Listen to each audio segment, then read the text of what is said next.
दोस्तों नमस्कार, आदाब, सत श्री अकाल। उर्मिलेश संवाद के इस कार्यक्रम में आपका बहुत बहुत स्वागत है। मैं हूं उर्मिलेश। दोस्तों, अब तक ये समझा जा रहा था कि बिहार में लंबे समय तक राजपाट पर विराजमान रहने के बावजूद एनडीए यानी भारतीय जनता पार्टी और जेडीयू का गठबंधन नीतीश कुमार जी के नेतृत्व में अभी भी बलशाली है, अभी भी ताकतवर है। अभी भी एंटी इनकम्बेंसी उतनी नहीं है जितनी विपक्ष कह रहा है। ये एक जनरल इंप्रेशन था, और वो इसलिए था कि इधर महिलाओं के लिए बहुत सारी स्कीम लाई गई, बहुत सारी स्कीम जो है नौजवानों के लिए लाई गई, बहुत सारी स्कीम जो है तमाम तरह के ऐसे लोग जो कि ज़रूरतमंद हैं उनके लिए लाई गई। सबको थोड़ा बहुत बांटने की कोशिश की गई। तो एक हवा बनाया गया, एक माहौल बनाया गया वहाँ के मीडिया के जरिए कि सब कुछ ठीक हो गया है, अब कोई गड़बड़ी नहीं है। लेकिन दोस्तों, अचानक एक गुब्बारा जो उन्होंने फुलाया था कि हम ये देने जा रहे हैं, हम ये देने जा रहे हैं, वो अचानक जैसे लगता है कि पिचक गया, फूट गया। और ये कई कारणों से फूटा है। जो गुब्बारा फुलाया था एनडीए ने, सबसे अधिक इसको फोड़ने का काम जो किया वो तो निश्चित रूप से राहुल गांधी ने किया। राहुल गांधी के अभियान से, वोट चोरी का अभियान, इससे एनडीए की, भारतीय जनता पार्टी की, खास तौर पे केंद्र सरकार की उससे भी ज़्यादा खास तौर पे पूरी भद्द पिटी गई। लोगों को यकीन होने लगा कि सचमुच जो चुनाव के नतीजे आ रहे हैं वो वोटिंग के नज़रिए से अगर देखा जाए तो सही नहीं है। ये एक भरोसा लोगों में बन गया विपक्ष के दावे को लेकर। और इलेक्शन कमीशन ने जिस जबरिया ढंग से एसआईआर को लागू करने का ऐलान किया, जबरिया मैं कहूंगा, नो कंसल्टेशन विद अपोजिशन और no communication to even officials. अचानक आपने एक दिन घोषणा की और दूसरे दिन से लागू कर दिया। 24 जून और 25 जून का आप तारीख देख लीजिए कैलेंडर में। अजीब हाल है।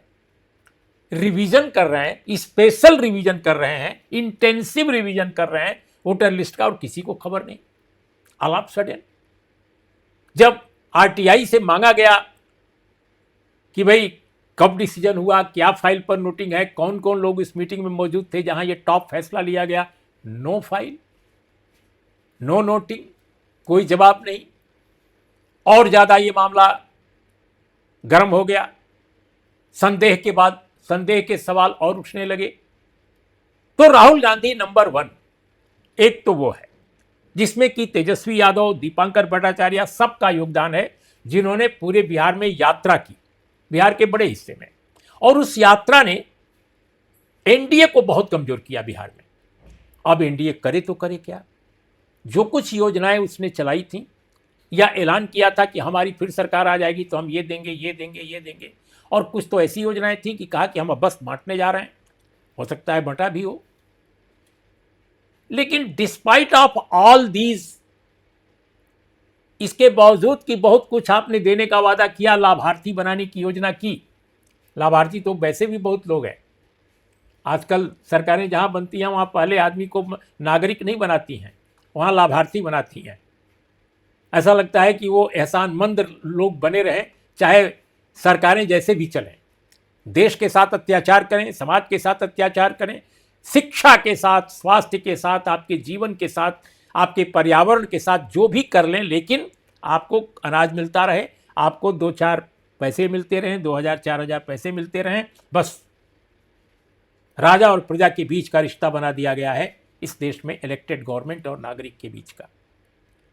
लेकिन दोस्तों, ये जो गुब्बारा है और भी लोगों ने फोड़ा, विपक्ष के मुख्य विपक्षी दल के अलावा।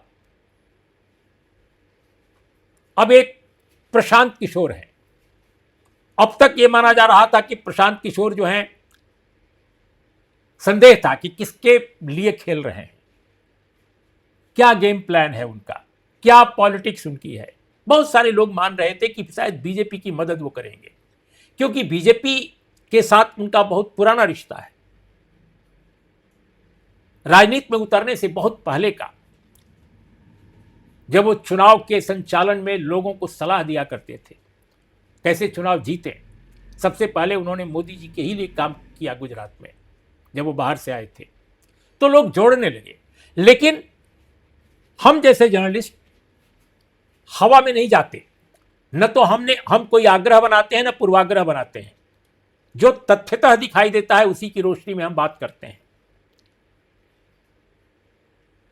अब प्रशांत किशोर ने जो उनके फूले हुए गुब्बारे में और एक पिन चुभा दी, और वो पिन क्या चुभाई कि भाई आपके ये मंत्री, आपके ये बड़े नेता, ये तो बड़े धांधलेबाज हैं, ये तो बड़े घपलेबाज हैं। और एक के बाद एक कई नेताओं का उन्होंने पूरी तरह पर्दाफाश किया, सत्ताधारी गठबंधन के। और ये नहीं कि उसमें बीजेपी के लोग नहीं थे, सिर्फ जेडीयू के लोग थे। अगर सिर्फ जेडीयू के लोगों का पर्दाफाश किया होता प्रशांत किशोर ने, तो माना जाता कि एक टैक्टिकल मूव है, एक स्ट्रेटजी उनकी है कि जेडीयू को, जिससे वो ज़्यादा नाराज हैं नीतीश कुमार से, अक्सर उनके खिलाफ बोलते रहते हैं, तो सिर्फ उन्हीं के लोगों को टारगेट कर रहे हैं। लेकिन ऐसा नहीं, बीजेपी के लोगों को, बीजेपी प्रदेश अध्यक्ष जो हैं दिलीप जायसवाल, उनके बारे में बहुत सारी चीज़ें सामने लाई। एक मंगल पांडे हैं, ये भी संभवतः याद, जहाँ तक मुझे आ रहा है, प्रदेश अध्यक्ष पहले रह चुके हैं, स्वास्थ्य मंत्री हैं, बड़े मंत्री रहे हैं हमेशा, बहुत ताकतवर नेता हैं, उनको भी घेरे में लिया। और इसके अलावा दोस्तों अशोक चौधरी जेडीयू के लिए हैं, जेडीयू का काम करते हैं, लेकिन बीजेपी से भी बहुत गहरे संबंध हैं।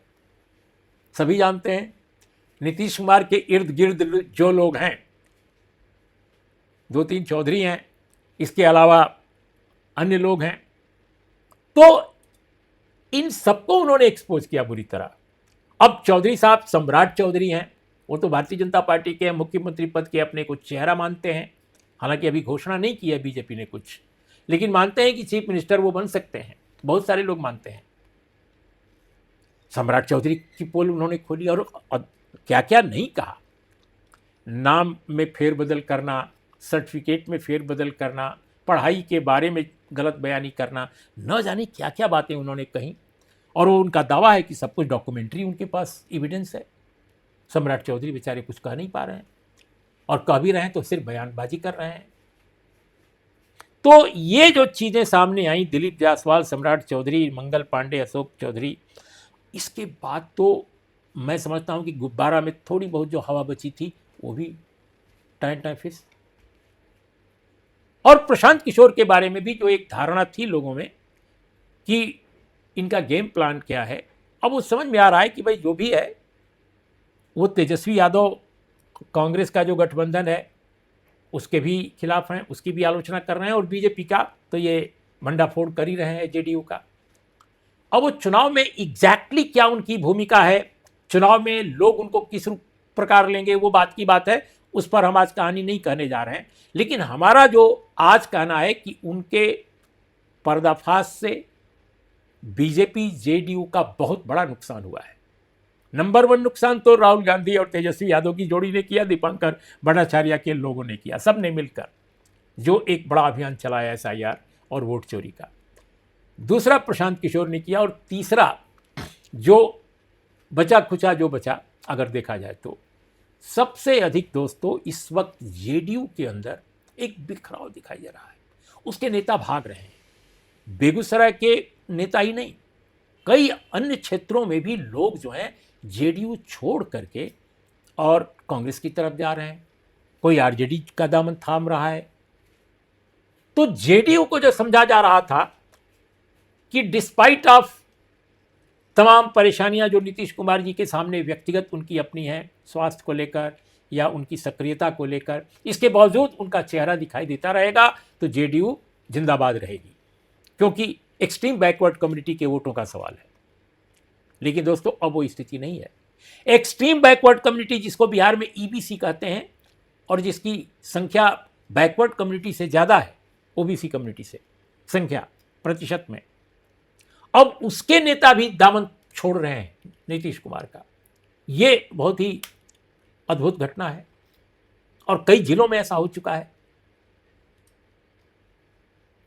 तो ये जो चीज़ें चल रही हैं उससे मैं समझता हूं कि जेडीयू और बीजेपी गठबंधन को बहुत बड़ा घाटा हुआ है। उनकी एक बनी बनाई जो इमेज थी कि साहब इतने वर्षों की एंटी इनकम्बेंसी के बावजूद नीतीश कुमार के कारण ये ज्यादा रिलायबल गठबंधन है, ये जो इमेज बनाई गई थी ये इमेज धूलसरित हो गई, ये ध्वस्त हो गई है।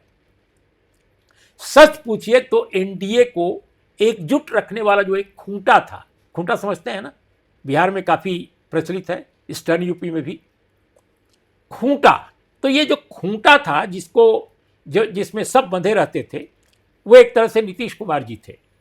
यूं कहा जा सकता है, इसको दूसरे शब्दों में अगर हम देहाती शब्दों में से न बल्कि सोफिस्टिकेटेड ढंग से कहें कि या और लोग भी शहर के लोग भी समझ लें, तो एक ऐसे वो पॉइंट पर्सन थे नीतीश कुमार जिनका कद बहुत बड़ा था। आज के नीतीश कुमार को मत देखिए, आप 15-20 सालों के नीतीश कुमार को देखिए। तो उन्होंने जो इमेज बनाई थी और बीजेपी ने काफी इन्वेस्ट किया था इस इमेज बिल्डिंग में।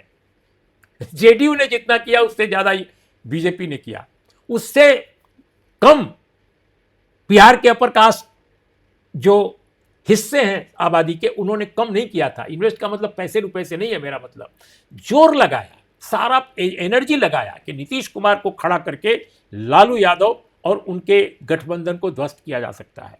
बताया जा सकता है कि देखिए ये प्रगति के नेता हैं और वो प्रगति के नहीं है, जंगल राज जंगल राज जंगल राज। अब पता नहीं जिस जंगल राज के नाम पर आप गठबंधन जो है, महागठबंधन जो है, उसको आप रिजेक्ट कराने की कोशिश करते रहे जनता में। आज की जो कानून व्यवस्था है, आज का जो हालात है बिहार का, क्या उससे अच्छा है? क्या उससे बेहतर है? प्रगति का ग्राफ कहाँ है? प्रति व्यक्ति आय कहाँ है बिहार की? एचडीआई ह्यूमन डेवलपमेंट इंडेक्स में बिहार कहाँ खड़ा है? इन आंकड़ों पर अगर आप जाएंगे तो असलियत पता चल जाएगी कि सुशासन और जंगल राज का बीच में कितना फर्क है। बहरहाल हमारा ये विषय आज का नहीं है।